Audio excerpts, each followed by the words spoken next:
భద్రాచలంలో Paul Raj engineering college rotary club ఆధ్వర్యంలో రక్తదాన శిబిరం నిర్వహించారు. భద్రాచలం రోటరీ క్లబ్ ప్రెసిడెంట్ వరలక్ష్మి ఆధ్వర్యంలో పాల్ రాజ్ ఇంజనీరింగ్ కాలేజీలో ఈ కార్యక్రమం చేపట్టారు. విద్యార్థులు రక్తదానం చేశారు. ఈ శిబిరాన్ని rotary international district governor doctor Ramprasad సందర్శించారు. రక్తదానం చేసిన విద్యార్థులను కాలేజీ యాజమాన్యాన్ని అభినందించారు.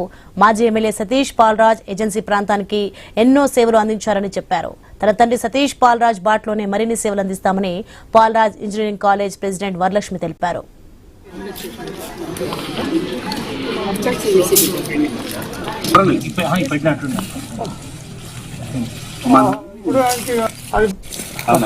ఈ సంవత్సరం నా పీరియడ్ లో ఇక్కడ బ్లడ్ డొనేషన్ జరగటం, అది మా పాల్రాజ్ ఇంజనీరింగ్ కాలేజ్ జరగటం చాలా ఆనందంగా ఉంది.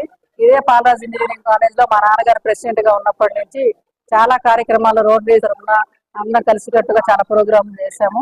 ఈ రోజు నా వంతు రావడం మాకు హ్యాపీగా ఉంది. మనకి డీజీ గారు కానీ ఏజీ గారు కానీ మాకు ఫుల్ సపోర్ట్ ఇచ్చి ఏది కావాలన్నా కానీ రోటరీ అంటే మిగతా క్లబ్లకు భిన్నంగా ఎప్పుడు ఎలా ఉన్నా కానీ ఒక కార్యక్రమం అనుకోగానే అందరం రొటేరియన్స్ ఒకటే తాటి మీద నిలబడి ఇప్పటి వరకు నేను చేసిన ప్రతి కార్యక్రమానికి సహకరిస్తూ వస్తున్నారు. ఎస్పెషల్లీ మా పాల్రాజ్ ఇంజనీరింగ్ కాలేజ్ ఈ రోటరీ ఉన్నప్పటి నుంచి ఇప్పటి వరకు మా పిల్లలందరూ చాలా సపోర్ట్ చేసి ప్రతి ఒక్కరు ఇప్పుడు దాకా 25-30 మంది పిల్లలు మేము అడగకుండా స్వచ్ఛందంగా వచ్చి రక్తదానానికి వచ్చారు.